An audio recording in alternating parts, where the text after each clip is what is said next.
যে আমার সাথে শেখ হাসিনা যা যা করেছে, সরাসরি শেখ হাসিনা প্রধানমন্ত্রীর চেয়ারে বসে নিজে এই বিষয়টা সে হ্যান্ডেল করেছে, যে জনগণের মতামতের ভিত্তিতে সরকার নির্বাচিত হবে এবং ক্ষমতা হস্তান্তরিত হবে।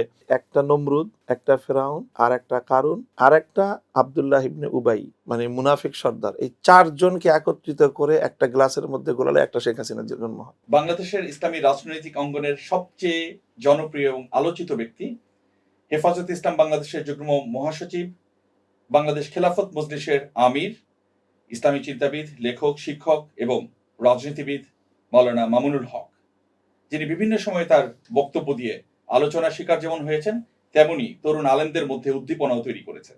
সময়ের আলোর বিশেষ সাক্ষাৎকার পর্বে আমি মুনিফ আম্বার আজকে মুখোমুখি হচ্ছি ইসলামী চিন্তাবিদ মাওলানা মামুনুল হকের। মাওলানা মামুনুল হক, আপনাকে স্বাগত জানাচ্ছি সময়ের আলোর এই বিশেষ সাক্ষাৎকার পর্বে, এবং একই সঙ্গে আপনাকে অভিনন্দনও জানাতে চাই এই জন্য যে এই বছরেই বাংলাদেশ খেলাফত মজলিসের আমিরের দায়িত্ব আপনি নিয়েছেন। কেমন লাগছে আপনার কাছে? জি, আলহামদুলিল্লাহ। আসলে দায়িত্ব প্রাপ্তি এটা কোনোভাবেই কোনো আনন্দের বিষয় নয়। ইসলাম আমাদেরকে যে শিক্ষা দেয় সেটা হলো এটা একটা বোঝা।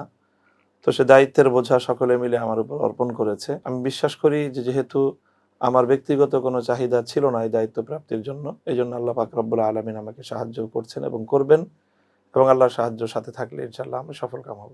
এই বাংলাদেশ খেলাফত মজলিস, যার যাত্রা শুরু হয়েছিল আপনার বাবা শাইখুল হাদিস আল্লামা আজিজুল হক, তার হাত ধরেই অনেক বছর আগেই বাংলাদেশ খেলাফত মজলিস বা তৎকালীন খেলাফত মজলিস যাত্রা শুরু করেছিল, এবং পরবর্তীতে এটা বাংলাদেশ খেলাফত মজলিস নাম করে আজকে আপনার হাতে এসছে।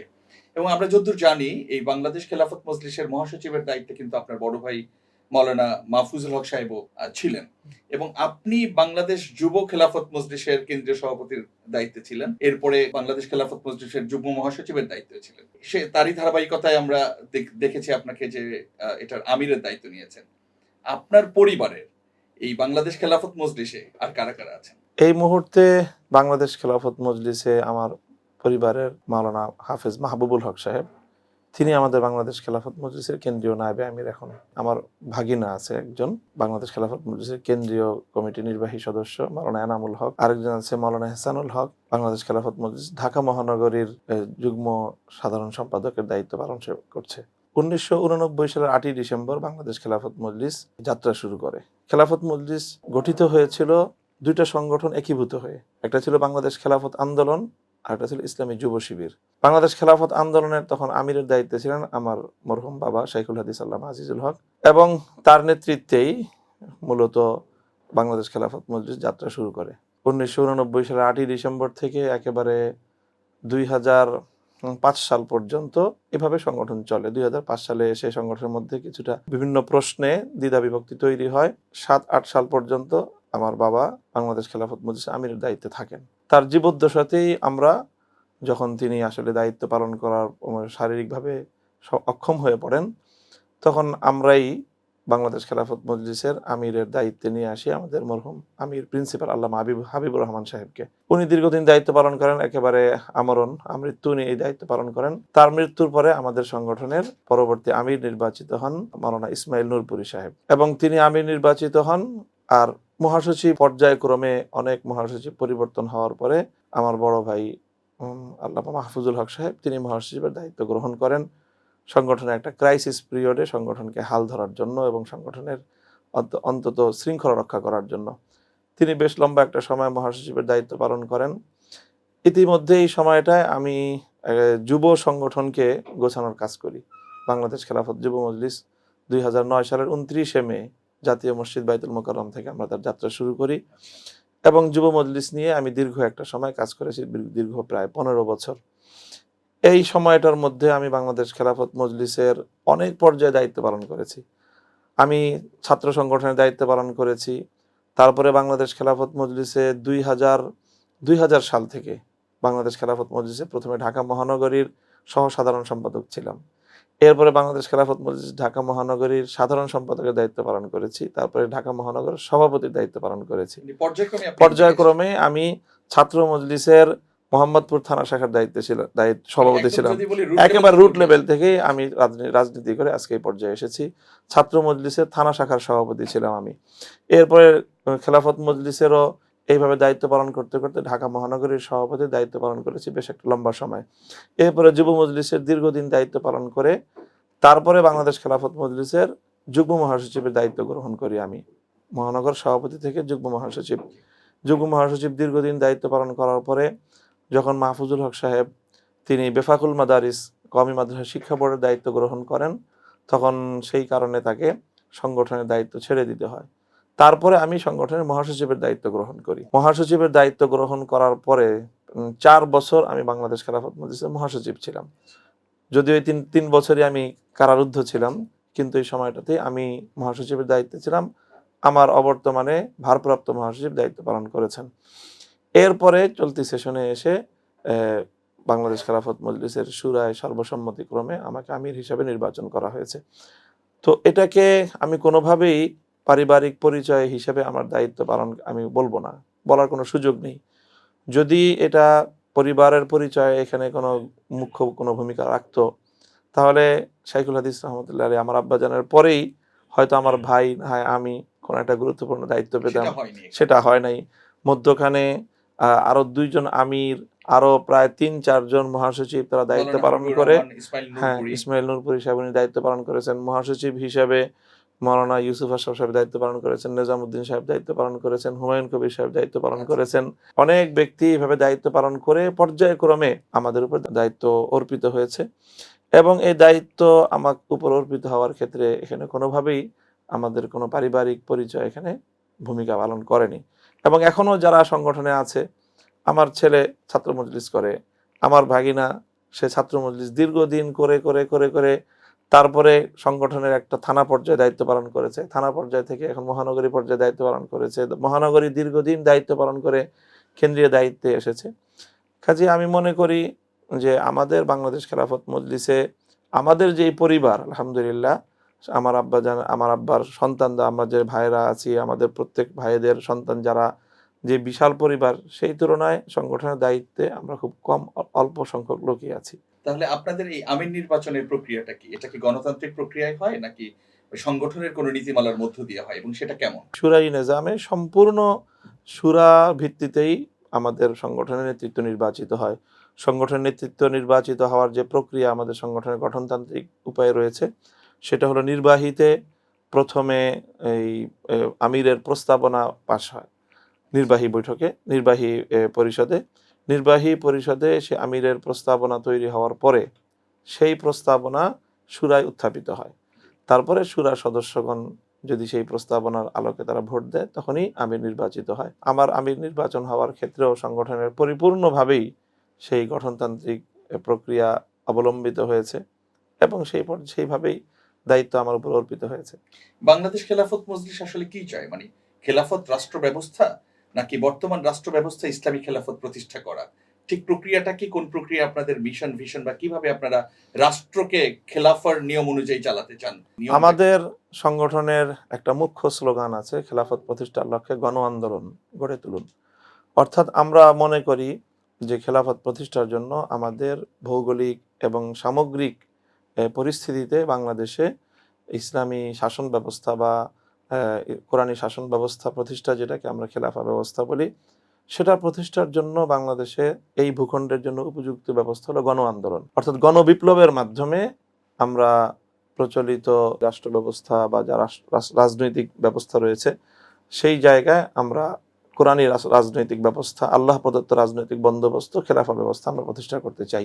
সেক্ষেত্রে কি প্রচলিত যে ইলেকশন পদ্ধতি, নির্বাচন পদ্ধতি বা গণতান্ত্রিক পদ্ধতি আমাদের দেশে প্রচলিত আছে, সেটার সঙ্গে কোথাও কি সাংঘর্ষিক কোনো জায়গা তৈরি হয় কিনা? না, খুব সাংঘর্ষিকতা নাই। গণতান্ত্রিক পদ্ধতির বলতে আমি শুধু গণতান্ত্রিক নির্বাচন পদ্ধতিকে বলছি। গণতন্ত্র তো শুধু আসলে নির্বাচন পদ্ধতি না, গণতন্ত্র অনেকগুলি বিষয় আছে। গণতন্ত্রের অন্যান্য অনেকগুলি বিষয়ের সাথে শতভাগ ইসলাম ডিফার করে, ইসলাম ভিন্ন মত পোষণ করে। বিশেষ করে গণতন্ত্রের যে সার্বভৌমত্বের যে ধারণা, সেই জায়গাটায় কিন্তু ইসলামের সাথে শতভাগ গণতন্ত্রের বিরোধ আছে। বাকি নির্বাচন ব্যবস্থার জায়গায় ইসলাম প্রদত্ত নির্বাচন একটা ব্যবস্থা আছে, গণতন্ত্র আরেকটা নির্বাচন ব্যবস্থা দিয়েছে। গণতান্ত্রিক নির্বাচন ব্যবস্থাটাকে আমি পরিপূর্ণ ইসলামী নির্বাচন ব্যবস্থা বলি না। তবে গণতান্ত্রিক নির্বাচন ব্যবস্থায় অংশগ্রহণ করার বৈধতা বিভিন্ন আলোকে ইসলামিক স্কলাররা মুফতি এবং আলেম ওলামা তারা দিয়েছেন, সেই আলোকে আমরা গণতান্ত্রিক প্রক্রিয়ায় নির্বাচনে অংশগ্রহণ করে থাকি। আমাদের দেশে তো অনেকদিন আসলে মানুষ ভোট দিতে পারেনি, ইলেকশনে অংশ নিতে পারেনি বলে এই ধরনের অভিযোগ আছে বিভিন্ন রাজনৈতিক দল থেকে। হ্যাঁ। এবং বিগত সরকারের সময় এটা সবচেয়ে বেশি মাথাচাড়া দিয়ে উঠেছে যে ভোটের অধিকার হরণ করা হয়েছে। তো এই সময়ে বাংলাদেশ খেলাফত মজলিস নির্বাচনে যায়নি। তার আগে খেলাফত মজলিস থাকাকালীন সময়ে বিএনপির সঙ্গে একটা জোট হয়েছিল। হ্যাঁ, এখন আপনারা নির্বাচনটাকে কিভাবে চান?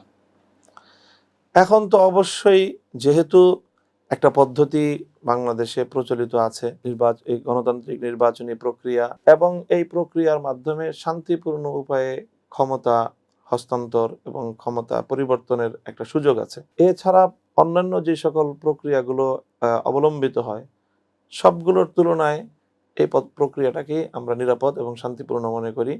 সেই জন্য আমরা মনে করি যে জনগণের যে ভোটাধিকার বা যেই কথা রাষ্ট্র বলছে, সংবিধান বলছে, রাজনৈতিক দলগুলো বলছে, রাষ্ট্র কর্তৃপক্ষ বলছে যে জনগণের মতামতের ভিত্তিতে সরকার নির্বাচিত হবে এবং ক্ষমতা হস্তান্তরিত হবে, এই বিষয়গুলোর কথা এবং কাজের মধ্যে মিল থাকা চাই। আমরা দেখেছি যে 5ই আগস্ট যখন হাসিনা সরকার পালিয়ে যায় এবং সেদিনই আপনি সেনাবাহিনীর সঙ্গে যোগাযোগ হয়েছে আপনার, আপনি বঙ্গভবনে গিয়েছেন এবং আপনি বিভিন্ন এই বর্তমান অন্তর্বর্তীকালীন সরকারের সঙ্গে আমরা দৃশ্যত যেটা দেখে আপনার একটা সখ্যতাও আছে, বা অন্তর্বর্তীকালীন সরকারের বিভিন্ন আলোচনায় আপনি অংশও নিয়েছেন।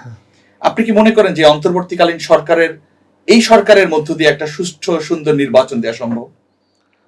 হ্যাঁ, অবশ্যই আমরা এটা মনে করি। এই সরকার গঠনের একেবারে প্রথম সূচনা থেকেই সকল প্রক্রিয়াগুলির মধ্যে অংশগ্রহণ করা, ভূমিকা রাখার সুযোগ আমার হয়েছে। সেই জায়গাটা থেকে এই সরকারের প্রতি যে শুভকামনা আমাদের রয়েছে, সুধারণা রয়েছে, এবং মনে করি যে এই বিষয়ে তারা আন্তরিক, যে একটি সুন্দর নির্বাচন তারা জাতিকে উপহার দিবে।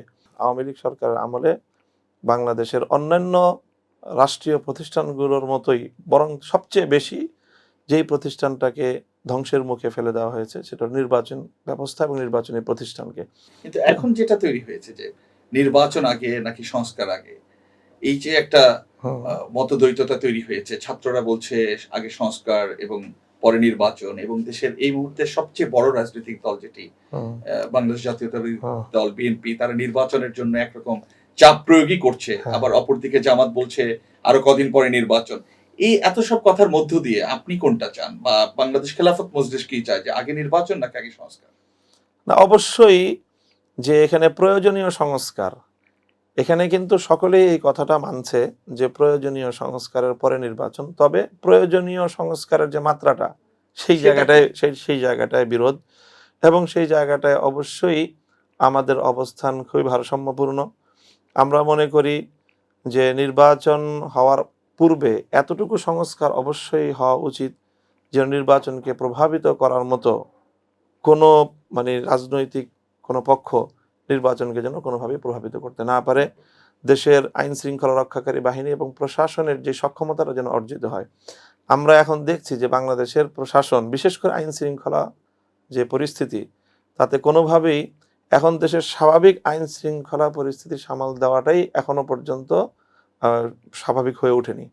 এটা তো একেবারে ওপেন সিক্রেট একটা বিষয়। সারা দেশে দেখছি আমরা আইন শৃঙ্খলা নানা জায়গায় যে অবনতি বা যে অক্ষমতা, বিগত ফ্যাসিবাদী আমলে আইন শৃঙ্খলা রক্ষাকারী বাহিনীকে যেভাবে দলীয়করণ করা হয়েছিল, সেই দলীয়করণের যেই শৃঙ্খল থেকে মুক্ত হয়ে এসে আইন শৃঙ্খলা রক্ষাকারী বাহিনীর একটা স্টেবল অবস্থা তৈরি হওয়া, প্রশাসনের একটা সক্ষমতা তৈরি হওয়া, এই সময়টুকু আমাদেরকে দিতে হবে। যে সরকার এখনো আইন শৃঙ্খলা বাহিনীর এই জায়গাগুলো ঠিকঠাক করতে পারেনি, সেই সরকার আপনাদের চাহিদা মতো বা জনগণের ইচ্ছা অনুযায়ী সংস্কার কতখানি করতে পারবে, বা এই সংস্কার করতে আসলে কত সময়, দীর্ঘ সময় লাগিয়ে দেয়, এইটার ব্যাখ্যা আপনি কিভাবে দিতে চান? এটার ব্যাখ্যা যেটা আমরা দিতে চাই সেটা হলো যে নির্বাচন ব্যবস্থাটাকে আমি দেখব যে 15 বছর ধরে এটাকে তিলে তিলে ধ্বংস করা হয়েছে, এক। দ্বিতীয় হলো প্রশাসন এবং আইন শৃঙ্খলা রক্ষাকারী বাহিনীটাকেও যে দলীয়করণ করা হয়েছে 5 বছর না, 15 বছর। তো 15 বছরে একটা প্রশাসনের সেটআপ, একটা পুলিশ প্রশাসনও যদি আমি বলি, সেই পুলিশ প্রশাসনের একেবারে মাঝারি স্তরের অফিসার তো আমি বলবো না, পুরো প্রাথমিক স্তরের অফিসার থেকে এখন সিনিয়র পর্যায়ের অফিসার পর্যন্ত সব দলীয়করণ হয়ে গেছে। তো সেই জায়গাটাকে মানে একেবারে ঢেলে সাজানো, এটা অবশ্যই বাংলাদেশের ইতিহাসে এই প্রথম এত বড় চ্যালেঞ্জের মুখে পড়েছে বাংলাদেশ তার এবং মানে তার এটা সরকার। সময় সাপেক্ষ। অবশ্যই সময় সাপেক্ষ ব্যাপার। তার মানে নির্বাচনটা আসলে একটা এত অবশ্যই দ্রুত না চেয়ে এত আরেকটু পরে আপনারা অবশ্যই চাচ্ছেন, বিষয়টা এমন কি? এমনই। আচ্ছা, তাহলে স্থানীয় সরকার নির্বাচন আগে হবে নাকি জাতীয় নির্বাচন আগে হবে? এই বিষয়ে আপনাদের কি কোনো চিন্তা ভাবনা আমি আছে? এই বিষয়ের বিতর্কে যেতে চাই না। আচ্ছা, যে স্থানীয় সরকার নির্বাচনের বিতর্কে আমি মনে করি যে রাষ্ট্র এবং সরকারের এই বিষয়ে খুব বেশি জড়ানোটা উচিত হবে না। স্থানীয় সরকারের নির্বাচন করতে হলে রাজনৈতিক দলগুলোর সকলের ঐকমত্যের ভিত্তিতেই স্থানীয় সরকারের নির্বাচনের দিকে যাওয়া উচিত। আচ্ছা। তাহলে এবার আসি আপনার রাজনৈতিক চিন্তাধারার জায়গা থেকে। আপনি বরাবরই ঐক্যের কথা বলে আসছেন এবং ঐক্য নিয়ে বেশ সরব যদি ইসলামী দলগুলোর মধ্যে বলি, এবং আপনি এটাও বলেছেন যে সবগুলো ইসলামী রাজনৈতিক দলের ব্যালট একই বাক্সে পড়বে বা একই প্রতীকে হবে, একই রকম হবে। এই চিন্তাটা আপনার মধ্যে কেন এলো এবং এই চিন্তার এই প্রক্রিয়াটা আপনি কত দূরে গিয়েছেন? ইতিমধ্যে কিন্তু আমরা দেখেছি আপনার এই তৎপরতা। এইটাকে আপনি কিভাবে দেখছেন পুরো জায়গাটাকে? এটা আসলে আমার বর্তমান শুধু তৎপরতা তা নয়, এটা আমাদের রাজনৈতিক স্বপ্ন।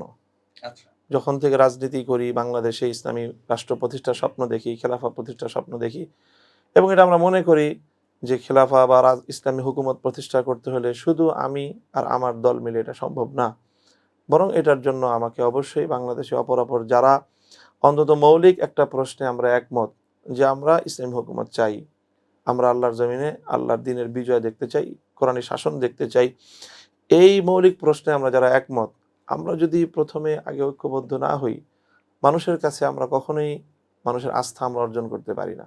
মানুষ, দেশের জনগণ বলে যে আপনারা আগে এক হয়ে আসেন, তারপরে আমাদের কাছে বলেন, এবং এটা খুব যৌক্তিক একটা কথা, মানুষের, সাধারণ মানুষের এটা কথা। তো সাধারণ মানুষের সমর্থন যদি আমাকে নিতে হয়, তো সাধারণ মানুষের সেন্টিমেন্টকে তো আমাকে অবশ্যই শ্রদ্ধা জানাতে হবে। জি। তো কাজে আমি মনে করি যে আমি সাধারণ মানুষের এই সেন্টিমেন্টটাকে আমার হৃদয় দিয়ে আমি উপলব্ধি করি, এবং আমি আসলে মূলত সাধারণ মানুষের যেই তাদের যে অনুভূতি, সেই অনুভূতির কথাগুলি আমার কণ্ঠে উচ্চারিত হতো। কিন্তু এই যে আপনাদের কওমি মাদ্রাসা কেন্দ্রিক এতগুলো ইসলামী দল, মানে আমি বলবো যে ইসলামী দলগুলোর মধ্যে কওমি মাদ্রাসার মধ্যে অনেক বিভক্ত আছে, তারাই কেন এক হতে পারছে না? আসলে এই উদ্যোগটা কেন এর আগে হয়নি, বা আপনাকে করতে হচ্ছে এককভাবে, অন্যরা কেন নিচ্ছেন না? না, এই উদ্যোগ এই প্রথম সেটা নয়। আমি রাজনৈতিক দলের মানে আধিক্য, এটাকে আমি খুব সমালোচনার দৃষ্টিতে দেখি না। আমি মনে করি রাজনৈতিক দলগুলো এক একটা প্রতিষ্ঠান, এক একটা প্রতিষ্ঠান, এখানে রাজনৈতিক কর্মী, রাজনৈতিক নেতৃত্ব তৈরি করার যে কাজ সেটা তারা করে।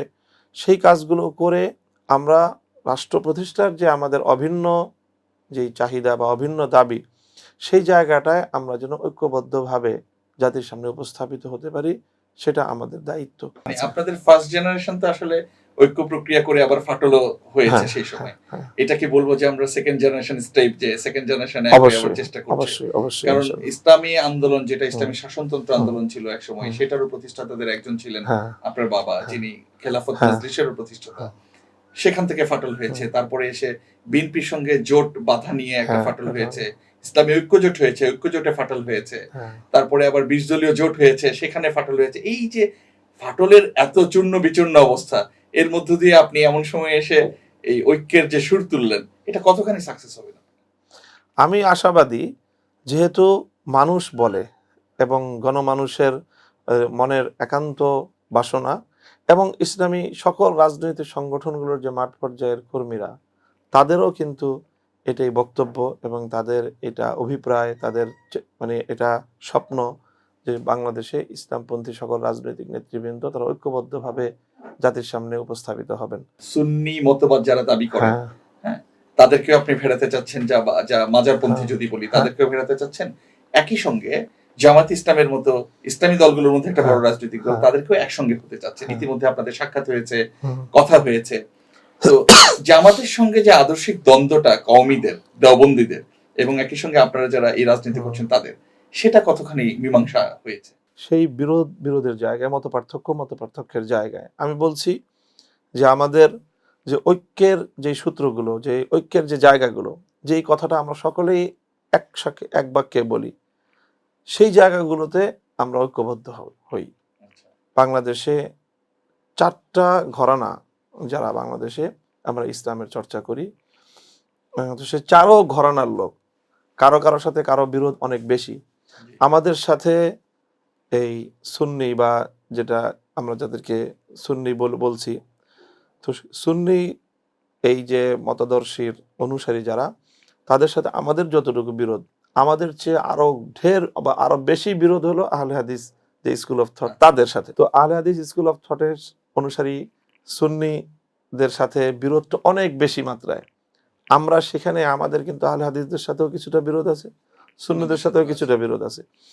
যদি আমি তাদের দুইজনকে একসাথে নিয়ে বসতে পারি, তাহলে সেক্ষেত্রে আসলে আমি একটা ব্যালেন্স তৈরি করতে পারবো, এটা হলো আমার বিশ্বাস।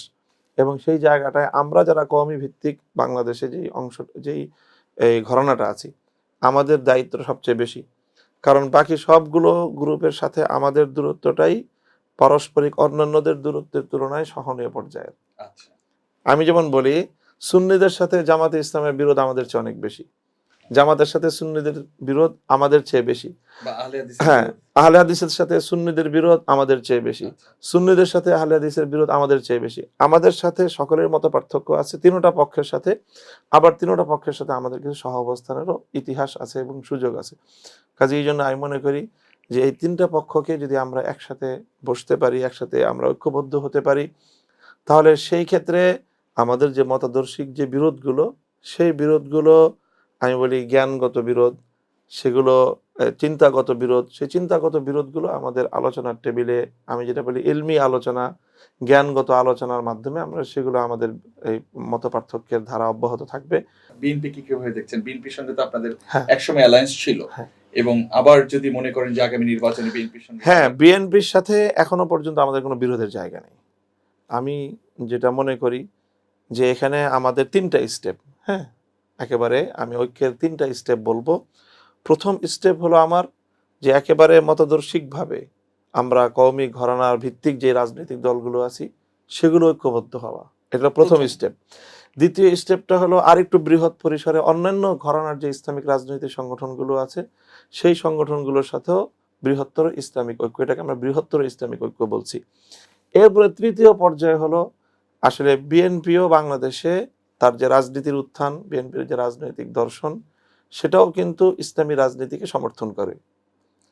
বিএনপির নেতারা বা বিএনপির অতীতে বিএনপির বক্তব্য একান্তভাবে আমাদেরকে তাদের বক্তব্য এটাই ছিল যে দেখেন, আমরা ইসলাম প্রতিষ্ঠার রাজনীতি করি না, তবে আপনারা যদি ইসলাম প্রতিষ্ঠা করতে আপনারা যদি সক্ষম হন বা অগ্রসর হন, তো আমাদের পক্ষ থেকে কোনো বাধা পাবেন না, সহযোগিতা পাবেন। আমরা আওয়ামী লীগ আর বিএনপির মধ্যে এই জায়গাটাই পার্থক্য করতাম বা করি এখনো। সেটা হলো আওয়ামী লীগ ইসলামী রাজনীতির প্রতিপক্ষ, বিএনপি ইসলামী রাজনীতির প্রতিপক্ষ না। বিএনপি ইসলামী রাজনীতি করে না, বাট বিএনপি ইসলামী রাজনীতির প্রতিপক্ষ না। তাহলে কয়েকটা প্রশ্ন এই একই হুম, সঙ্গে মাথায় এলো আর কি। হ্যাঁ, আসলে সবাই যদি আসলে একই হয়ে যায়, তাহলে জাতীয় সরকার বা জাতীয় ঐক্যমতের ভিত্তিতে সরকার হতে বাধা কোথায়? হুম। মানে এইটাকে কেন? না, জাতীয় ঐক্যমতের সরকার, এখানে একটা প্রথম প্রশ্ন আছে নির্বাচন, নির্বাচনের পরবর্তীতে সরকার। তাই মনে করি নির্বাচন প্রতিদ্বন্দ্বিতা বা প্রতিযোগিতামূলক হওয়ার পরেও আবার ঐক্যবদ্ধ সরকার হতে পারে বা জাতীয় সরকার রূপের, আচ্ছা। যেটা বিএনপি বলছে যে বিএনপি নির্বাচন পরবর্তীতে একটা জাতীয় সরকার গঠন করবে, এটা কিন্তু বিএনপির ঘোষণা আছে। ওই ঘোষণাটাও কিন্তু বাস্তবায়িত হতে পারে, সেটাতে এটা আফটার ইলেকশন হতে পারে। আফটার ইলেকশনও হতে পারে। আচ্ছা, আচ্ছা। জামাত প্রসঙ্গে আবার একটু ফেরত আসি। কিন্তু হুম, জামাতের সঙ্গে আপনাদের দ্বন্দ্বটা তো একেবারে হ্যাঁ, ঐতিহাসিকভাবে, হ্যাঁ, ওইটাই। মানে সেই দীর্ঘকাল থেকে শুরু হ্যাঁ, করে যে মাওলানা শামসুল হক ফরিদপুরি হুম, আপনাদের যিনি হ্যাঁ, হ্যাঁ, ওয়ান অফ পূর্ববর্তী দ্য একেবারে, আধ্যাত্মিক নেতা ছিলেন, একেবারে জামাত প্রতিষ্ঠার কিছুদিন পর থেকেই, আবুল আল্লাহ হ্যাঁ, মওদুদির যেই হ্যাঁ, মতবাদ, এটার সঙ্গে হুম, আপনাদের বিরোধ কিন্তু হ্যাঁ, খুব চরম ছিল। হ্যাঁ, এবং বর্তমান সময়ে আপনি আরেকটি যে সংগঠনের যুগ্ম মহাসচিবের দায়িত্বে আছেন, হেফাজতে ইসলাম। হ্যাঁ, হেফাজতে ইসলামের আমির যিনি, তিনিও কিন্তু খুব স্পষ্টত জামাতের খুব কড়া সমালোচনা করে আসছেন। হুম, তো আপনি একদিকে বাংলাদেশ খেলাফত মজলিসের আমির হিসেবে জামাতের সঙ্গে বৃহত্তর ইসলামী ঐক্যের কথা বলছেন, আবার আরেকদিকে হেফাজতে ইসলামের যুগ্ম মহাসচিব থেকে আপনার আমিরের সঙ্গে যেই সাংঘর্ষিক জায়গাটা আছে, না, এটাকে না, কিভাবে দেখবেন? এটা আমার আমিরের সঙ্গে আমার সাংঘর্ষিক জায়গা না। আমার আমির আদর্শিক জায়গাটায় কথা বলছেন, রাজনৈতিক জায়গায় উনি কথা বলছেন না। হেফাজতের আমির রাজনৈতিকভাবে বৃহত্তর ইসলামী কোনো ঐক্য গঠন হতে পারবে না, এই জায়গাটায় উনি বিরোধ করছেন না বা এই জায়গায় উনি কথা বলছেন না। উনি যেটা বলছেন সেটা হলো ইসলামের যেই মৌলিক বক্তব্যগুলোতে এই মাওলানা মওদুদী সাহেবের সাথে আমাদের পূর্বসূরিদের যে দ্বিমত, সেই দ্বিমতের জায়গাটা যেন কোনোভাবেই রাজনীতির ডামাডোলে সেটা যেন আবার একাকার না হয়ে যায়। না মিলে যায়। এইটা হলো ওনার দৃষ্টিভঙ্গি, এবং ওনারা আমাদেরকে জাতির অভিভাবক হিসেবে তিনি আমাদেরকে সতর্ক করছেন যে দেখো, তোমরা রাজনীতি করতে গিয়ে যেন ইসলামের মূল আদর্শিক প্রশ্নে তোমাদের মধ্যে কোনো শিথিলতা তৈরি না হয়। ঐক্য প্রক্রিয়ায় এই ধরনের বক্তব্য তো কোনো বাধা হবে বলে না, মনে আমি করেন? মনে করি যে উনি বরং এই বক্তব্যটা সহায়ক। আমাদেরকে আমাদের আদর্শের উপর অটল থাকতে অভিভাবক হিসেবে তিনি আমাদেরকে সতর্ক করবেন, এটাই স্বাভাবিক কথা। 5ই অগস্ট আপনাকে বঙ্গভবনে দেখা গিয়েছে এবং হ্যাঁ, বঙ্গভবন থেকে বেরিয়ে আপনি সাংবাদিকদের মুখোমুখি হয়েছিলেন এবং ছাত্রদের ভূয়সী প্রশংসা তখনও করেছিলেন বা এখনো বিভিন্ন সময় করেন। হুম, ছাত্ররাও তো একটা স্বতন্ত্র রাজনৈতিক দল হ্যাঁ, ইতিমধ্যে গঠন হ্যাঁ, করেছে। হ্যাঁ। এই দলকে কি আপনি ঐক্য প্রক্রিয়ার সঙ্গে, এই দলের সঙ্গে কি আপনি আছেন মনে করেন, বা এই দলের সঙ্গে কিভাবে থাকবেন, বা এই দলের সঙ্গে আপনার এই দলের তাদের যে রাজনৈতিক কর্মসূচিটা এই মুহূর্তে আমার কাছে একেবারে পরিষ্কার না। আচ্ছা, হ্যাঁ, তবে তাদের প্রতি যত শুভকামনা এবং যত ধরনের ভালো পরামর্শ এবং তাদের কল্যাণের জন্য কোনো ভূমিকা রাখার সুযোগটুকু আমি সর্বোচ্চটুকু আমি প্রয়োগ করব, এটা আমার প্রত্যয়। আমি মনে করি যে এই ছাত্ররা তারা যে কাজটা করে দিয়েছে, যে অসাধ্য সাধন তারা করে দিয়েছে, গোটা জাতি আমরা তাদের প্রতি কৃতজ্ঞ থাকা উচিত। এবং তারা যদি রাষ্ট্র বিনির্মাণে ভূমিকা রাখতে চায়, তাদের জন্য সেই স্পেস তৈরি করে দেওয়া আমাদের কর্তব্য। তারা ভূমিকা রাখুক, তারা সামনের দিকে অগ্রসর হোক। তারা যদি রাজনৈতিকভাবে কোনো অ্যালায়েন্স তৈরি করার ক্ষেত্রে কোনো ভূমিকা রাখতে চায়, তাদের মতামতগুলি সামনে আসুক, তখন আমরা তাদের ব্যাপারে এই জাতীয় বিষয়ে মূল্যায়ন করতে পারবো বা আমাদের অভিমত দিতে পারবো। এখনো কিন্তু তারা এই ব্যাপারে কোনো কিছু বলেনি। ছাত্রদের প্রসঙ্গ এলে তো এই প্রসঙ্গ এমনি অটোমেটিক স্বয়ংক্রিয়ভাবে চলে আসে যে অন্তর্বর্তীকালীন সরকারের ছাত্র প্রতিনিধিরা রয়েছেন হ্যাঁ, এবং তারা এই মুহূর্তে দেশ পরিচালনা করছেন। হ্যাঁ। দৃশ্যমান একটা তাদের কিছু প্রমাণ পাচ্ছি আমরা, তারা কি পরিচালনা করছেন। আইন শৃঙ্খলা পরিস্থিতি যদি আসে, যেটা কিছুক্ষণ আগে আপনি বলেছিলেন যে খুবই নাজুক অবস্থা বা খুবই খারাপ অবস্থা আপনি বলেছেন, এই আইন শৃঙ্খলা পরিস্থিতি কেন ঠিক হচ্ছে না? ওটা তো আগেই বললাম যে আইন শৃঙ্খলা পরিস্থিতি ঠিক হওয়ার জন্য তো আইন শৃঙ্খলা বাহিনীটাকে তো পুনর্গঠন করতে হবে। 15 বছরে তিলে তিলে যেটাকে ধ্বংস হয়েছে, আপনি 15 মিনিটে বা 15 ঘন্টায়, 15 দিনে, 15 মাসেও সেটা পরিপূর্ণভাবে বিনির্মিত হওয়া তো কঠিন। এই যে সাম্প্রতিক সময়ে চুরি ডাকাতি ছিনতাই তো হুম, বেড়েছে, এটা হুম, তো নিশ্চয়ই স্বীকার করবেন। কিন্তু একই সঙ্গে সবচেয়ে বেশি অ্যালার্মিং যেটা, হুম, আমাদের নারীর প্রতি যে হুম, সহিংসতাটা প্রচন্ড আকারে বেড়েছে, বিশেষ করে মাগুরার যে শিশু, এটা তো একটা ঘটনা হুম। এবং আরো অসংখ্য ঘটনা এমন দেশে ঘটছে। এই ঘটনাগুলোর বিশ্লেষণ আপনার কাছে কি? তো আমি মনে করি না যে এই ঘটনাগুলো একটার পরে একটা মিডিয়াতে এভাবে আলোচিত হচ্ছে, তার অর্থ এই যে এই সময়ে এসে বা 2025 সালে জানুয়ারি ফেব্রুয়ারিতে এসে নারীর প্রতি সহিংসতা হঠাৎ করে বেড়ে গেছে, ব্যাপারটা আমি আদৌ এটা মনে করি না। আমি মনে করি যে সবসময় এরকম ঘটনা ঘটে থাকে এবং সেই ঘটনাটাই এখন হয়তো কোনোভাবে মিডিয়ায় একটা প্রবণতা থাকে, যখন মিডিয়া যেই ধরনের বিষয়কে ফোকাস করা হয়, তো পরপর সেই বিষয়গুলিকে অন্যান্য মিডিয়ার প্রতিযোগিতামূলকভাবে তুলে আনার চেষ্টা করে, আর সেগুলো যখন একসঙ্গে মিডিয়াতে ফলাও হয়, মানুষের সকলের ইন্টেনশন সেদিকে নিবদ্ধ হয়, এরকম একটা বিষয় এখানে ঘটছে। কিন্তু এটাকে আমি কোনোটাই হুট করে কোনো ঘটনা মনে করি না। এটা স্বাভাবিক, এই ধরনের ঘটনা, এই ধরনের অন্যায়, এই ধরনের অপরাধ সংগঠিত মানে হয়ে থাকে। ধারাবাহিক অন্যায় মনে করছেন? ধারাবাহিক এটা অন্যায় বলে আমি মনে করছি। ঢাকা ইউনিভার্সিটিতে যে একজন নারীকে ওড়না না পরার অভিযোগ তুলে ঢাকা বিশ্ববিদ্যালয়ের এক কর্মী হুম। যে কথাটা বলেছেন, হ্যাঁ, এটাকে আপনি কিভাবে দেখছেন? এটা ওই লোকটার অ্যাপ্রোচের একটা ভুল, আচ্ছা, একটা ভুল অন্যায়, এবং সেই ভুলটা এটা এভাবে হাইলাইট হয়তো না হলেও পারতো। সে একটা ভুল করেছে। সেই ভুলটাকে যেই নারী এই ধরনের ভুলের শিকার হয়েছেন, তিনিও তাকে শালীনতার সাথে বলে দিলে পারতেন যে, "আপনি এইভাবে বলতে পারেন না।" তারপরে যে থানায় গিয়ে হ্যাঁ, দাড়ি টুপিওয়ালা অনেকগুলো মানুষ গেলেন হ্যাঁ, এবং এদের মধ্যে কেউ কেউ আলেমও ছিলেন, হ্যাঁ। হ্যাঁ, এই থানা থেকে একজন মানুষকে নিয়ে আসা, বের করে নিয়ে আসা এইভাবে ফুলের মালা দিয়ে, ব্যাপারটা কি কোনোভাবে জাস্টিফাই করা হচ্ছে যে নারীকে আমরা এভাবে বলতে পারবো এবং এটাই আমাদের রাইটস? না, সেইটা হয়তো তারা বলে নাই। তারা যেটা বলতে চাচ্ছে, যেই লঘু অপরাধে তার হেনস্থাটা গুরু হয়ে গিয়েছে, এইজন্য হয়তো তারা তাকে, কিন্তু এটা করতে গিয়ে অবশ্যই আবার যেটা হয়েছে যে তার যে ভুলটাকে, সেই ভুলটাকে আবার জাস্টিফাই করা হয়ে যায়, তার ভুলটাকে সমর্থন করা হয়। আমরা এটা করতে চাই না। আপনি বিগত সরকারের সময়ে ব্যাপকভাবে অসম্মানিত হয়েছেন হ্যাঁ, বলে হ্যাঁ, আপনি নিজেই অভিযোগ হ্যাঁ, করেছেন এবং হ্যাঁ, এটার ধারাবাহিকতায় আপনাকে জেল খাটতে হয়েছে দীর্ঘদিন ধরে। একই প্রক্রিয়ার হ্যাঁ, অংশ সেগুলো। হ্যাঁ, যদি বলে থাকি আরকি, আপনাদের পক্ষ থেকে হ্যাঁ। যেভাবে স্টেটমেন্ট এসেছিল। বিশেষ করে নারায়ণগঞ্জের সোনারগাঁয়ে আপনাকে নিয়ে যে ঘটনাটা ঘটেছিল, এই ঘটনাটা এখনো পুরোপুরি সবার কাছে ক্লিয়ার না। এটার ব্যাখ্যা এখনো নানানভাবে নানান প্রক্রিয়া আসে। কেউ মাওলানা মামুনুল হককে এটার জন্য দায়ী করছে এবং কেউ বলছে বিগত সরকারের এটি একটি সাজানো নাটক, যেটা আপনিও বলেছেন। মূল ঘটনাটাকে আমাদেরকে একটু সংক্ষেপে বলতে পারেন আপনি? এখানে মূল ঘটনাটা কি? মূল ঘটনা হলো যে দেখেন, আমাদের বাংলাদেশের সামাজিক প্রেক্ষাপটে, যেটা এক এক দেশের এক একটা সামাজিক বাস্তবতা আছে। বাংলাদেশের সামাজিক বাস্তবতায় একাধিক বিবাহের বিষয়টা একটা জটিলতার বিষয়। যদি কারো কোনো কারণে একাধিক বিয়ে করতে হয়, একাধিক বিয়ে করা হয়, সেই ক্ষেত্রে নিজের পরিবার, নিজের সংসারে কোনো যেন সাংসারিক পারিবারিক কোনো কলহ, কোনো বিভেদ যেন তৈরি না হয়, বিবাদ যেন তৈরি না হয়, সেই বিষয়টা কৌশলী ভূমিকা এখানে পালন করতে হয়। তা আমিও সেই ধরনের কৌশলী জায়গা থেকে একাধিক বিয়ে করেছি এবং স্বাভাবিকভাবেই আমার দ্বিতীয় বিয়ের বিষয়টা আমার প্রথম স্ত্রীকে আমি ঠিক সেভাবে অবহিত করি নাই এবং এই অবহিত করার কোনো প্রয়োজনও নাই। যে অবহিত করার মানে মাত্রা আছে, অবহিত করার উপযুক্ত সময় আছে। ধীরে সুস্থে আপনি মনে করেন আজকে আপনার কাছে এখন হয়তো আপনার খুব আপনজন দুর্ঘটনায় মারা গেছে, তো এটা সত্য, চরম সত্য কথা। কিন্তু আমরা যদি বুঝি যে এই সংবাদটা এই মুহূর্তে আপনাকে দিলে আপনি একটা মানসিকভাবে বড় ধরনের আঘাত লাগতে পারে, আপনি স্ট্রোক করতে পারেন, অনেক কিছুই হয়। তো কোনো মানুষ কিন্তু ডিরেক্টলি এভাবে বলে না যে তোমার আপনজন মারা গেছে অ্যাক্সিডেন্ট করে। মানুষ এই কথাটাকে অনেক ঘুরিয়ে পেঁচিয়ে বলে, সময় নেয়, যে একটা সময় হইতে পারে, একটা উপযুক্ত সময়, এটার একটা কৌশল এবং এই কৌশলটা বিভিন্ন ক্ষেত্রেই প্রয়োগযোগ্য। তো পারিবারিক একটা যে দাম্পত্য, এক্ষেত্রে কি এভাবে বলতে পারি কিনা, ব্যক্তি মামুনুল হক যত উচ্চতার মানুষ, যে বিশাল এক ব্যক্তিত্বের মানুষ, সেই জায়গায় আপনার দ্বিতীয় বিভাগে আপনি একটা দুর্ঘটনা বলছেন কিনা? না না না না, দুর্ঘটনা বলবো কেন? এটা কোনোভাবে এটা দুর্ঘটনা নয়, বরং এটা একটা দায়িত্ব, এটা প্রয়োজন। ইসলামী শরিয়াকে আমরা, আমি মানুষ কেন, আমি আমার চেয়ে হাজার লক্ষ গুণ মানুষ যদি আরো বড় হয়ে যায় কোনো মানুষ, ইসলামের বিধানের কাছে সে স্বাভাবিক মানুষই। এই বিষয়টা যে কোনোভাবে একটা রাষ্ট্রযন্ত্র ব্যক্তিগতভাবে আমাকে ঘায়েল করার জন্য আমার ফোনে আড়ি পাচ্ছে। প্রথম বেআইনি কাজ তারা এটা করেছে।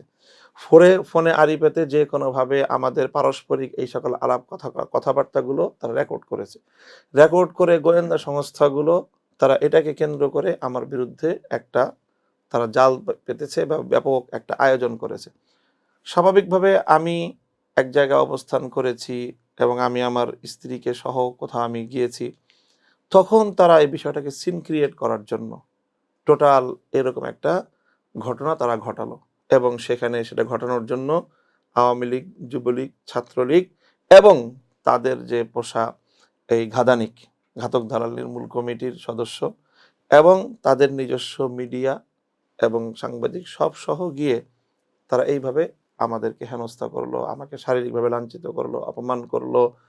তারপরে আমার স্ত্রীকে তারা ওপেন টেনে এনে মিডিয়ার সামনে, মানুষের সামনে এভাবে তাকে তার শরীয়তের বিধান, শরীয়তের হুকুম লঙ্ঘন করতে বাধ্য করলো। তারপরে সেটাকে আমি সেটাকে ট্যাকেল করলাম, আমরা সেখানে পরিস্থিতি, এবং সেখানে তো আমাদের দুজনের পক্ষ থেকে উপস্থিত স্পষ্ট স্টেটমেন্ট আছে যে আমরা কারা, আমাদের কি সম্পর্ক, আমাদের কি পরিচয়, আমরা কেন গিয়েছি।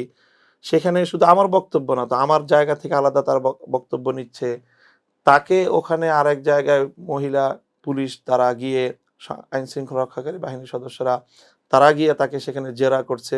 দেখেন, পুলিশ জেরা করছে এবং সে লাইভ করছে। কত ভয়ঙ্কর, মানে আইন শৃঙ্খলার আইনের পোশাক পরে মানুষ এই কতটা বেআইনি কাজ করছে। সেখানে পুলিশ আমার কাছ থেকে প্রথম আমার মোবাইল কেড়ে নিয়েছে, আইনের পরিচয় দিয়ে সে আমাকে জব্দ করছে, অথচ তার উপস্থিতিতে দলীয় লোকজন গিয়ে আমার উপরে চড়াও হচ্ছে যে আমার সাথে শেখ হাসিনা যা যা করেছে, সরাসরি শেখ হাসিনা প্রধানমন্ত্রীর চেয়ারে বসে নিজে এই বিষয়টা সে হ্যান্ডেল করেছে এবং তার অনেকগুলো প্রমাণ তথ্য জনসমক্ষে আছে। সে নিজে আমার এই বিষয়টা হ্যান্ডেল করেছে, অন্য কেউ না। সে প্রধানমন্ত্রীর চেয়ারে বসে আমার মতো, আমি তো সেই পর্যায়ের কোনো রাজনৈতিক ব্যক্তিত্ব না, ধর্মীয় পর্যায়ের একজন সাধারণ মানের ব্যক্তি আমি, সে আমার বিষয়ে এত বড় একজন ব্যক্তি হয়ে গোটা রাষ্ট্রযন্ত্রকে নিয়ে সে এইভাবে আমার উপরে ঝাঁপিয়ে পড়লো। এরপরে একের পর এক আমার যে ফোনের আলাপ, স্বামী স্ত্রীর মধ্যকার ফোন আলাপ, এবং সেই ফোনালাপটা তো পূর্ণ না, আংশিক খণ্ডিত আকারে। তার আগের কিছু কথা আছে, তারপরে আরো কিছু কথা আছে, পূর্ণ কথাটা মেলালে হয়তো একটা বক্তব্য দাঁড়াবে, কেন আমি সেই কথাটা বলতেছি, তাকে আমি কি বলতেছি। তো আমাদের মধ্যকার পারস্পরিক ফোনালাপগুলো, এগুলো রাষ্ট্রীয় আয়োজনে এগুলোকে করা হয়েছে, ফাঁস করা হয়েছে, প্রকাশ করা হয়েছে। তো একটা রাষ্ট্র কতটা ভয়ঙ্কর হলে মানে মানুষের অধিকার এবং মানুষের সম্মান সেই রাষ্ট্রের কাছে কতটা মারাত্মক হুমকির সম্মুখীন হয়েছে সেটা। এই ঘটনাটা এমন একটা সময়ে হুম, যখন আপনার বক্তব্যকে কেন্দ্র করে ব্রাহ্মণবাড়িয়াতে বিশাল উত্তেজনা এবং শহীদ হয়েছেন, হুম। ঠিক ওই সময়ে নৈতিকতার জায়গা থেকে আপনি এইটাকে কিভাবে জাস্টিফাই করবেন যে এই সময় আপনার স্ত্রীকে নিয়ে কোথাও যাওয়া? কোথাও যাওয়ার অর্থ কি? মানে কি, আমি একজন মানুষ তার স্ত্রীকে নিয়ে কোথাও যেতে পারবে না? পরিস্থিতি যাই হোক, পরিস্থিতি কি হয়েছে, পরিস্থিতির ঘটনা ঘটেছে তখনকার। আমি যদি 2021 সালের ঘটনা বলি, এটা মার্চ মাস কেন্দ্রিক। মার্চ মাসের 26শে মার্চ ঘটনা ঘটেছে, নরেন্দ্র মোদী আসছে, 26শে মার্চের পর 28শে মার্চ হরতাল হয়েছে, 28শে মার্চের হরতালের মধ্যে নিহত হয়েছে। তারপরে আমরা 30শে মার্চ প্রোগ্রাম করে আমাদের সমস্ত প্রোগ্রাম শেষ। তারপরে এখানে কিছু মানুষ আহত নিহত হয়েছে, সেই সকল আহত নিহতদের পাশে আমরা তাদের পাশে দাঁড়িয়েছি, তাদের সাহায্য করেছি, তাদের সহযোগিতা করেছি। এবং ঘটনার দিন, যেটা এপ্রিল মাসের 3 তারিখ, সেই দিনও আমি হাসপাতালে গিয়েছি রুগী দেখতে, এবং সেই দিনও আমি সংগঠনের প্রোগ্রাম করেছি। তো সংগঠন, হাসপাতালের রুগী, সব কাজের মধ্যে আমার স্ত্রীর প্রতি কোনো দায়িত্ব নাই, আমার পরিবারের প্রতি কোনো দায়িত্ব নাই। আমি দেশের জনগণের কাজ করতে করতে আমি আমার স্ত্রী, পুত্র, পরিজন, আমার সবকিছু ছেড়ে আমাকে বৈরাগী হতে হবে? আমি আমার স্ত্রীকে নিয়ে অল্প সময়ের জন্যই, তার কিছু প্রয়োজন, তার সাথে কিছু কথাবার্তা, কিছু ডিসিশনের বিষয়, আমাদের সিদ্ধান্তের বিষয়ে কিছু জরুরি কথাবার্তা যেগুলোর প্রয়োজন, সেই বিষয়গুলো সারার জন্য আমাদের একান্তে কিছু প্রয়োজনীয় কথাবার্তা বলার প্রয়োজন ছিল। সেই সময়টাতেই তারা গিয়ে আমাদের সাথে এই ধরনের আচরণটা করলো। তো কাজেই আমি মনে করি যে এখানে আমি এমন কোনো কাজ আমার দ্বারা হয় নাই যেই কাজটার কারণে তারা এটাকে আমাকে কোনো অভিযুক্ত করতে পারে। এবার একটা হেফাজত ইসলাম প্রসঙ্গে হ্যাঁ, আসি। হেফাজত ইসলামে যখন শাপলা চত্বরে যে ঘটনাটা ঘটেছে এবং হ্যাঁ, এরপরে হেফাজত ইসলাম থেকে দাবি করা হয়েছে যে শত শত শহীদ হয়েছেন বা হ্যাঁ, নিহত হয়েছেন, হুম, তো এরপরে এতদিন গেল হুম, এবং 5ই আগস্টের পরে যে ফেসিবাদী সরকারের কথা বলা হয় হ্যাঁ, যে এই সরকারের কারণে মুখ খোলা যায়নি, সেই সরকারও চলে গেল, হুম। কিন্তু শহীদের তালিকা বা নিহতের তালিকা কেন প্রকাশ করা যায়নি এখন পর্যন্ত? নিহতের তালিকা প্রকাশ করা যায় না, এই ব্যাপারটা তা নয়। আসলে সেই সময়ে যারা শহীদ হয়েছেন, নিহত হয়েছেন, এবং সেই শহীদ এবং নিহতের মধ্যে কিছু আছে গুম হয়ে গেছেন, যাদের লাশ শনাক্ত করা যায় নাই। এবং সেই সময়ে অনেকে, তারা এই শাহাদাতের বিষয়টাকে পরিবারের পক্ষ থেকে তাদের নিরাপত্তার প্রয়োজনে হাইড করা হয়েছে, গোপন করছে। তারা কোনোভাবেই মানুষ যেন জানতে না পারে, গোপনে লাশ নিয়ে কোথাও দাফন করে দিয়েছে। কারণ যদি জানতে পারতো ওই সময় যে অমুক পরিবার থেকে একজন লোক শাপলার শহীদ, তাহলে তাদের পরিবারের উপর রাষ্ট্রীয় যেই খড়গ, যে হয়রানি, যে জুলুম নির্যাতন চলেছে, সে আরেক ভয়াবহ, এক অমানবিক এক ইতিহাস সেটা। এই সকল কারণে সম্পূর্ণ বিষয়টাকে একেবারে পূর্ণ জাস্টিফাই করে একেবারে নির্ভুল কোনো তালিকা, শতভাগ নির্ভুল এবং চূড়ান্ত কোনো তালিকা হয়তো আমরা প্রকাশ করতে পারিনি, এবং সেটা কাজ এখনো চলছে। আমরা অতি সম্প্রতি ইনশাল্লাহ আশা করছি কতদিন লাগতে পারে, এটার কোনো ডেডলাইন কি দেওয়া যেতে পারে? চূড়ান্ত তালিকা আমরা একেবারে নির্ভুল তো দাবি করতে পারবো না, কারণ এটার অনেক দিনের বিষয়, প্রায় 12 বছর আগের একটা বিষয়। সেই বিষয়টা আমাদের কাছে প্রাপ্ত যে তথ্য, সেই তথ্যটাকে আমরা জাতির সামনে সাংগঠনিকভাবে উপস্থাপন করতে হয়তো আমি আশা করছি যে আর 2 মাস সময় লাগতে পারে। 2 থেকে 2.5 মাসের মধ্যে আমরা ইতিমধ্যে আমাদের মাঠ পর্যায়ের একটা সার্ভে আমরা করে সর্ব জায়গাগুলোতে আমরা পৌঁছে গিয়ে সেখান থেকে আমরা যে আমাদের কাছে যে তথ্যগুলো ছিল, সেই তথ্যগুলো একত্রিত করে আমরা মোটামুটি একটা তালিকা সেমিফাইনাল করেছি। সেটা কি আপনারা বলতে পারেন যে কতজনের হতে পারে এই শহীদের সংখ্যা? শহীদের সংখ্যা 100-র কম আমাদের কাছে প্রাপ্ত তথ্য অনুযায়ী, 100-এর কাছাকাছি, 90 প্লাস মাইনাস হবে। আপনি আপনার এই রাজনৈতিক জীবনে বেশ কয়েকবার কারাবরণ করেছেন হুম, এবং কারাগারের স্মৃতি নিশ্চয়ই কখনো ভালো হয় না আপনার। এবং বিগত সরকারের সময়ে ডিবি প্রধান হারুন সাহেব আপনাকে এখান থেকে এসে নিয়ে গেলেন, আমরা যেটা জেনেছি যে এই হ্যাঁ। মাদ্রাসা থেকে আপনাকে এসে অ্যারেস্ট করে আটক করে নিয়ে গেলেন। হুম। এই সময়ের কোনো দুঃসহ স্মৃতিকে আপনার এই মুহূর্তে মনে পড়ে, যেটা আপনার মনে হচ্ছে যে সেই তাড়নাটা আপনাকে এখনো তাড়িয়ে বেড়ায়? এই বন্দিত্ব বরণের পাশাপাশি আমি প্রতিনিয়ত অপমানিত হয়েছি। আমাকে প্রতিনিয়ত এরকম অপবাদমূলক একটা মানে অভিযোগ নিয়েই আমাকে প্রতিনিয়ত কারাগার থেকে কোর্টে যাতায়াত করতে হয়েছে। প্রতিনিয়তই এই বিষয়টা আমাকে থেকেই আমাকে আহত করা হয়েছে। আমার শরীরকে ক্ষতবিক্ষত করা হয় নাই। তবে আমার হৃদয়কে প্রতি মাসেই নতুন নবায়ন করা হতো এই আঘাতের মাত্রাটাকে। এবং তাদের এই বিষয়টা যে কতটা ভয়ংকর ছিল আমার জন্য, এটা আসলে এই ধরনের পরিস্থিতির কেউ শিকার হলে তবেই সে ভুক্তভোগী উপলব্ধি করতে পারবে যে বিষয়টা কতটা ভয়ংকর ছিল। আমার কাছে প্রতি সময় মনে হতো, বিশেষ করে যখনই ঘুমাতাম, আমার কাছে মনে হতো যে ঘুমের মধ্যেও যেন আমার বুকের উপর একটা বড় পাথর চাপা দিয়ে রাখা হয়েছে। ঘুম থেকে উঠলেই মনে হতো যে বুকের বাম পাশটা যেন মানে ব্যথা হয়ে ভারী হয়ে আছে। একটা কারণেই, এই যে অপবাদমূলক অসম্মান, এই অসম্মানটা করার জন্য তাদের যে আয়োজনটা কত ভয়ঙ্কর ছিল। শুধু ছোট্ট একটু বিষয় বলি আমি। আমি যখন ডিবি কার্যালয়ে রিমান্ডে, হঠাৎ একদিন শুক্রবার দিন, সম্ভবত তারিখটাও আমার ডায়েরিতে লেখা আছে, শুক্রবার দিন সকালবেলা একজন কনস্টেবল এসে আমাকে ডাকলো। শুক্রবার দিন অফিসার কেউ নাই এবং শুক্রবার দিন সাধারণত কোনো জিজ্ঞাসাবাদ হয় না, সবাই ঘুমিয়ে আছি আমরা এই গারদে। আমাকে শুধু ডেকে নিয়ে গেল। ডেকে নিয়ে অন্যান্য সব দিনের চেয়ে ব্যতিক্রম আচরণ করলো। প্রথমে আমার মাথার টুপি খুলে ফেললো, তারপরে আমার চোখ বাঁধলো, একটা গামছা দিয়ে, মোটা গামছা দিয়ে কঠিন মানে খুব শক্ত করে চোখ বাঁধলো। তারপরে হাতে হ্যান্ডকাপ পরালো। এটা আর কোনো সময় এই ধরনের আচরণ করা হয়নি। তারপরে ওই যেই পুলিশ কনস্টেবল ছিল, সে আমাকে এটা করতেছিল, আর তার চোখে মুখে ভাব একটা আমার প্রতি একটা করুণা, আমার প্রতি একটা সহমর্মিতা তার মধ্যে ছিল। সে নিজের অক্ষমতা এবং নিজের সে অক্ষমতা প্রকাশ করতেছিল যে হুজুর আসলে আমার কিছু করার নাই, এটা আমি করতে বাধ্য। আর এই কথা বলতেছিল, আর সে গালাগালি করতেছিল উপরস্থ অফিসারদের, বিশেষ করে আর্মি অফিসারদের নাম ধরে, যে অর্থাৎ এই নির্দেশটা কোনো আর্মি অফিসারের পক্ষ থেকে তাকে দেয়া হয়েছে মর্মে সে তখন আমাকে বলল যে তারা আসবে এখন, তারা এসে আপনাকে জিজ্ঞাসাবাদ করবে, এই জন্য তারা আসার আগেই আপনাকে এইভাবে প্রস্তুত করার জন্য নির্দেশ দেওয়া হয়েছে। আমি তো 40 দিন রিমান্ড খেটেছি, কিন্তু কোনো সময় আগে পরে এই ধরনের আচরণ হয় নাই। তো এই যে চোখ বাঁধা, মাথার টুপি খোলা, হাতে হ্যান্ডকাপ পরানো জিজ্ঞাসাবাদের জন্য, এটা করলো এবং এটা রেফারেন্স দিল যে আর্মি অফিসাররা আসবে, এসে তারা আপনাকে এই ধরনের জিজ্ঞাসাবাদ করবে। এরপরে তারা আসলো। কে কে আসলো না আসলো আমি তো বুঝতে পারলাম না, টের পেলাম না। এসে দুই একটা কথা তারা জিজ্ঞাসাবাদ করলো, পরিচয় টরিচয়, বাস এই দুই একটা কথা, অন্য কোনো জিজ্ঞাসাবাদ তেমন কিছুই না। এরপরে তারা চলে গেল। জিজ্ঞাসাবাদের সময় আমি সামান্য একটু অনুভব করলাম যে আমার মাথায় তো টুপি নেই, মাথা খালি, যে আমার মাথার চুলের মধ্যে যেন টান লাগলো।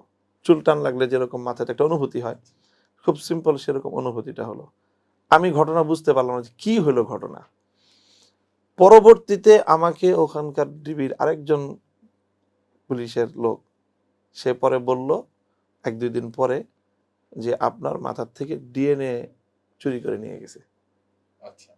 ডিএনএ চুরি অর্থাৎ আমার মাথার থেকে চুল যে কোনোভাবে কেটে অথবা চুল টেনে তারা তুলে নিয়ে গেছে। ওইভাবে আচ্ছা। চুল টেনে তুলে নিয়ে আমার ওই যে মামলা, সোনারগাঁও রয়্যাল রিসোর্টে আমার স্ত্রীকে দিয়ে যেই মামলা তারা করিয়েছিল, সেই মামলার প্রমাণ হিসেবে সেখানে তারা আমার চুল আমার মাথার থেকে তুলে নিয়ে গিয়ে ওখানে তারা এটাকে ডিএনএ টেস্টের মধ্যে এই চুল দিয়ে এটাকে পজিটিভ দেখায়, তারপরে সেই মামলার কাগজপত্র, মামলায় তারা এটার কাগজপত্র তৈরি করছে এবং মামলার মধ্যে তারা আমার বিপক্ষে অভিযোগ দায়ের করেছে। আমরা একেবারে আপনার সঙ্গে দীর্ঘ আলাপচারিতা শেষের দিকে আছি। আবার আপনার সেই বাংলাদেশ খেলাফত মজলিসের প্রসঙ্গে আসি। আপনি যে ঐক্য প্রক্রিয়া নিয়ে এখন সারা দেশে ঘুরে বেড়াচ্ছেন বা সব রাজনৈতিক দলগুলোকে, ইসলামী ভাবধারার রাজনৈতিক দলগুলোকে আমন্ত্রণ জানাচ্ছেন। এরা যদি কেউ আপনার এই আমন্ত্রণে সাড়া না দেয় বা আপনার এই ঐক্য প্রক্রিয়া যদি সফল না হয়, সেক্ষেত্রে বাংলাদেশ খেলাফত মজলিসের আগামী নির্বাচনে কি ভূমিকা থাকবে? বাংলাদেশ খেলাফত মজলিস যেহেতু একটা রাজনৈতিক দল হিসাবে সারা দেশে আমাদের সংগঠনের পক্ষ থেকে আমরা আমাদের প্রার্থী জরিপের এবং প্রার্থী নির্বাচন করার আমরা কর্মপ্রক্রিয়া অনেক দূর পর্যন্ত অগ্রসর করেছি এবং প্রায় অধিকাংশ আসনের বিপরীতে আমাদের প্রার্থী ইতিমধ্যেই তারা মানে সিলেক্ট হয়ে গেছে।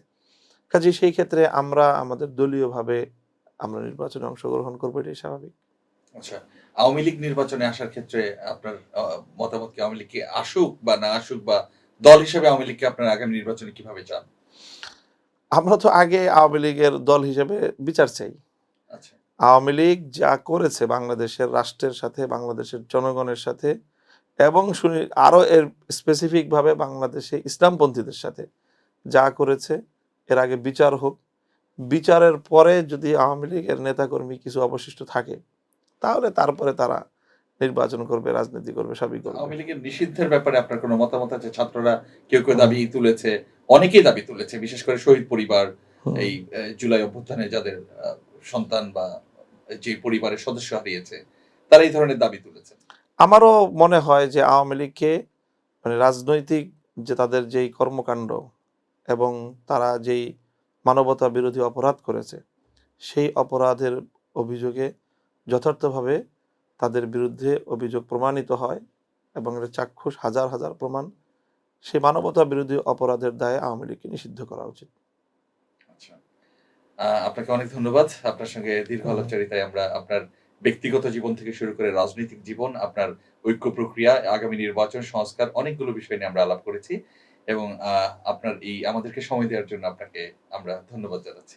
জি, আপনাকে এবং আপনার মাধ্যমে সময়ের আলোর সকল দর্শক শ্রোতাদেরকেও ধন্যবাদ জানাই এবং আপনি কষ্ট করে আমার সাথে দীর্ঘ সময় কথা বললেন, এজন্য আপনার শুকরিয়া, কৃতজ্ঞতা জ্ঞাপন করছি। ভালো থাকবেন।